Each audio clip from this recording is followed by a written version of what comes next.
ಇವತ್ತಿನ ಲಂಚ್ ಬಾಕ್ಸ್ಗೆ ಅಂತ ಒಂದು ಸ್ಪೆಷಲ್ ಆಗಿರೋ ಪುಳಿಯೋಗರೆ ಮಾಡಿ ತೋರಿಸ್ತಿದ್ದೀನಿ. ಹೊಸ ರುಚಿ ಹೊಸ ರೆಸಿಪಿ ಕೊತ್ತಂಬರಿ ಸೊಪ್ಪಿನ ಪುಳಿಯೋಗರೆ ಹೇಗೆ ಮಾಡೋದು ಅಂತ ನೋಡೋಣ. ಮೊದಲಿಗೆ ಸ್ಟವ್ ಹಚ್ಚಿ ಪ್ಯಾನ್ ಇಟ್ಟು ಇಲ್ಲಿ 3ರಿಂದ 4 ಸ್ಪೂನ್ ಎಣ್ಣೆ ಹಾಕ್ಕೊಂಡಿದ್ದೀನಿ. 1 ಸ್ಪೂನ್ ಆಗೋಷ್ಟು ಕಡಲೆಬೇಳೆ, 1 ಸ್ಪೂನು ಕಡಲೆಬೀಜ, 10 ಎಸಳು ಬೆಳ್ಳುಳ್ಳಿ ಹಾಕ್ಕೊಳ್ಳೋಣ. ಇದೆಲ್ಲವನ್ನು 1 ನಿಮಿಷಗಳ ಕಾಲ ಮೊದಲಿಗೆ ಫ್ರೈ ಮಾಡ್ಕೊಳ್ಳಿ. ಬೆಳ್ಳುಳ್ಳಿ ಒಂದು ಸ್ವಲ್ಪ ಟೈಮ್ ತೊಗೊಳುತ್ತೆ ಅಲ್ವಾ ಫ್ರೈ ಆಗೋದಕ್ಕೆ, ಅದಕ್ಕೋಸ್ಕರ 1 ನಿಮಿಷದ ನಂತರ ಇಲ್ಲಿ ಖಾರಕ್ಕೆ ತಕ್ಕಂತೆ ಮೆಣಸಿನಕಾಯಿನ ಹಾಕಿ ನಾನಿಲ್ಲಿ 4 ಒಣಮೆಣಸಿನಕಾಯಿ, 1 ಹಸಿಮೆಣಸಿನಕಾಯಿ ಹಾಕಿದ್ದೀನಿ. 2 ಫ್ಲೇವರ್ ತುಂಬಾ ಚೆನ್ನಾಗಿರುತ್ತೆ ಅಂತ ಮಿಕ್ಸ್ ಮಾಡಿ ಹಾಕಿದ್ದೀನಿ.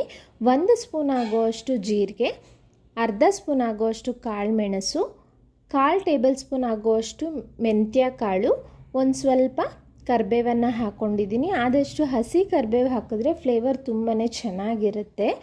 ಎಲ್ಲವನ್ನು ಲೋ ಫ್ಲೇಮಲ್ಲೇ ಫ್ರೈ ಮಾಡ್ಕೋಬೇಕು. ಮೀಡಿಯಮ್ ಫ್ಲೇಮ್ ಅಥವಾ ಹೈ ಫ್ಲೇಮಲ್ಲಿ ಸೀದೋಗೋ ಚಾನ್ಸಸ್ ಇರುತ್ತೆ. ಎಲ್ಲ ಒಟ್ಟಿಗೆ ಹಾಕ್ಕೊಂಡು ಉರಿತಿದ್ದೀವಿ ಅಲ್ಲ, ಅದಕ್ಕೆ ಲೋ ಫ್ಲೇಮಲ್ಲೇ ಫ್ರೈ ಮಾಡ್ಕೊಳ್ಳಿ. ಕರಿಬೇವೆಲ್ಲ ಗರಿ ಗರಿ ಆಗಿದೆ. ಎಲ್ಲ ಚೆನ್ನಾಗಿ ಫ್ರೈ ಆದಮೇಲೆ ಇಲ್ಲಿ 1 ಸ್ಪೂನ್ ಆಗೋಷ್ಟು ಬಿಳಿ ಎಳ್ಳು ಹಾಕಿದ್ದೀನಿ. ಇದು ಆಪ್ಷನಲ್, ಇದ್ದರೆ ಹಾಕಿ. ಅನಂತರ ಕೊನೆಯದಾಗಿ ಸ್ಟವ್ನ ಆಫ್ ಮಾಡಿ ಇಲ್ಲಿ 2 ಹಿಡಿ ಆಗೋಷ್ಟು ಕೊತ್ತಂಬರಿ ಸೊಪ್ಪನ್ನು ಹಾಕ್ತಾಯಿದ್ದೀನಿ. ಸ್ಟವ್ ಆಫ್ ಮಾಡಿದ ನಂತರ ನೀವು ಕೊತ್ತಂಬರಿ ಸೊಪ್ಪನ್ನ ಹಾಕಿ ಎಲ್ಲವನ್ನು ಮಿಕ್ಸ್ ಮಾಡಿಕೊಂಡ್ರೆ ಸಾಕು. ಒಂಚೂರು ಬಿಸಿ ಆಗುತ್ತೆ ಅಷ್ಟೇ. ಈಗ ಒಂದು ಸ್ವಲ್ಪ ನೀರು ಸೇರಿಸ್ಕೊಂಡು ರುಬ್ಬಿ ಪಕ್ಕಕ್ಕೆ ಇಟ್ಕೊಳ್ಳೋಣ. ಅದೇ ಪ್ಯಾನ್ಗೆ ಇಲ್ಲಿ 5ರಿಂದ 6 ಸ್ಪೂನ್ ಆಗೋಷ್ಟು ಎಣ್ಣೆ, ಹಿಡಿ ಆಗೋಷ್ಟು ಕಡಲೆಬೀಜನ ನಾನು ಮೊದಲೇ ಫ್ರೈ ಮಾಡ್ಕೊಳ್ತಾ ಇದ್ದೀನಿ. ಈ ರೀತಿ ಮಾಡೋದ್ರಿಂದ ಕ್ರಿಸ್ಪಿಯಾಗಿ ಚೆನ್ನಾಗಿರುತ್ತೆ. ಒಂದು ಸ್ವಲ್ಪ ಗೋಲ್ಡನ್ ಬ್ರೌನ್ ಆಗ್ತಾ ಇದೆ. ಈಗ ನಾನು ಪಕ್ಕದಲ್ಲೇ ಒಂದು ಸ್ವಲ್ಪ ಸಾಸಿವೆ ಹಾಕಿದ್ದೀನಿ. ಸಾಸಿವೆ ಸಿಡಿದ ನಂತರ 1 ಸ್ಪೂನ್ ಆಗೋಷ್ಟು ಕಡಲೆಬೇಳೆ, 1 ಸ್ಪೂನು ಉದ್ದಿನಬೇಳೆ. ಈಗ ಎಲ್ಲವನ್ನು ಮಿಕ್ಸ್ ಮಾಡ್ತಾ ಲೋ ಫ್ಲೇಮಲ್ಲೇ ಮತ್ತೆ ಫ್ರೈ ಮಾಡ್ಕೊಳ್ಳೋಣ. ಅನಂತರ ಫ್ಲೇವರ್ಗೋಸ್ಕರ ಒಂದೇ ಒಂದು ಬ್ಯಾಡಗೆ ಮೆಣಸಿನ್ಕಾಯಿ ಹಾಕ್ಕೊಂಡಿದ್ದೀನಿ. ನಂತರ ಒಂದು 10 ಎಸಳು ಬೆಳ್ಳುಳ್ಳಿನ ಕುಟ್ಟಿ ಸೇರಿಸ್ಕೊಂಡಿದ್ದೀನಿ. ಬೆಳ್ಳುಳ್ಳಿ ಫ್ಲೇವರು ತುಂಬಾ ಚೆನ್ನಾಗಿರುತ್ತೆ ಪುಳಿಯೋಗರೆಯಲ್ಲಿ, ಅದಕ್ಕೋಸ್ಕರ ಒಂದು ಸ್ವಲ್ಪ ಕರಿಬೇವು ಹಾಕಿ ಮತ್ತೆ ಎಲ್ಲವನ್ನು ಚೆನ್ನಾಗಿ ಫ್ರೈ ಮಾಡ್ಕೊಳ್ಳೋಣ.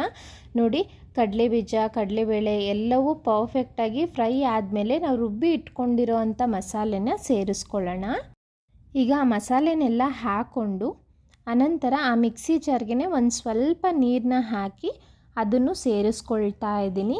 ಈಗ ನಾರ್ಮಲ್ ಮೀಡಿಯಮ್ ಫ್ಲೇಮಲ್ಲೇ ಎಲ್ಲವನ್ನು ಚೆನ್ನಾಗಿ ಮಿಕ್ಸ್ ಮಾಡ್ಕೊಳ್ಳಿ. ಆ ನೀರಿನ ಅಂಶ ಏನಿದೆ ಅದೆಲ್ಲ ಕಡಿಮೆ ಆಗ್ತಾ ಬರುತ್ತೆ. ನಮಗೆ ಗ್ರೇವಿ ಟೈಪ್ ಆಗಬೇಕು. ಆ ಕೊತ್ತಂಬರಿ ಸೊಪ್ಪು ಫ್ಲೇವರ್, ಹಸಿ ಸ್ಮೆಲ್ ಏನಿದೆ ಅದೆಲ್ಲ ಹೋಗುತ್ತೆ. ಅಲ್ಲಿ ತನಕ 1ರಿಂದ 2 ನಿಮಿಷ ಚೆನ್ನಾಗಿ ತಿರುಗಿಸ್ಕೊಳ್ತಾ ಫ್ರೈ ಮಾಡ್ಕೊಳ್ಳೋಣ. ನೋಡಿ, ನೀರಿನ ಅಂಶ ಎಲ್ಲ ಕಡಿಮೆ ಆಗಿದೆ.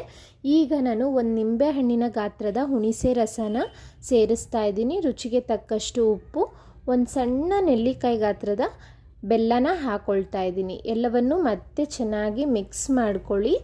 ಇದು ಅಷ್ಟೇ, ಎಣ್ಣೆ ಎಲ್ಲ ಸಪ್ರೇಟ್ ಆಗುತ್ತೆ. ನಾವು ಹುಣಸೆ ರಸ ಹಾಕಿರೋದ್ರಿಂದ ಅದು ಗಟ್ಟಿ ಆಗ್ತಾ ಬರುತ್ತೆ.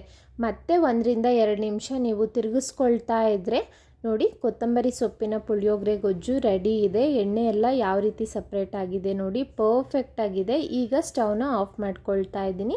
ಗೊಜ್ಜು ಎಷ್ಟು ಬೇಕೋ ಅಷ್ಟು ಎತ್ತಿಟ್ಕೊಂಡು ಉದ್ರುದ್ರಾಗಿ ಮಾಡಿಟ್ಟಿರೋ ಅಂಥ ರೈಸ್ನ ಮಿಕ್ಸ್ ಮಾಡಿ ತುಂಬಾ ಹೊಸ ರುಚಿ, ತುಂಬ ಚೆನ್ನಾಗಿರುತ್ತೆ. ಡೈಲಿ ಪುಳಿಯೋಗರೆ ನಾರ್ಮಲಾಗಿ ತಿಂದು ಬೇಜಾರಾಗಿದ್ದರೆ ಖಂಡಿತ ಈ ರೆಸಿಪಿನ ಟ್ರೈ ಮಾಡಿ. ಲಂಚ್ ಬಾಕ್ಸ್ಗೆ, ಬ್ರೇಕ್ಫಾಸ್ಟ್ಗೆಲ್ಲ ಒಂದೊಳ್ಳೆ ರೆಸಿಪಿ ಅಂತ ಹೇಳ್ಬೋದು. ನಾನು ಹಲವಾರು ಲಂಚ್ ಬಾಕ್ಸ್ ರೆಸಿಪಿನ ಶೇರ್ ಮಾಡಿದ್ದೀನಿ. ಇಂಟ್ರೆಸ್ಟ್ ಇರೋರು ಚೆಕ್ ಮಾಡಿ. ಹಾಗೆ ಮೊದಲನೇ ಬಾರಿ ನಮ್ಮ ಚಾನಲ್ನ ನೋಡ್ತಿದ್ರೆ ಪ್ಲೀಸ್ ಸಬ್ಸ್ಕ್ರೈಬ್ ಮಾಡೋದನ್ನು ಮರಿಬೇಡಿ. Thank you.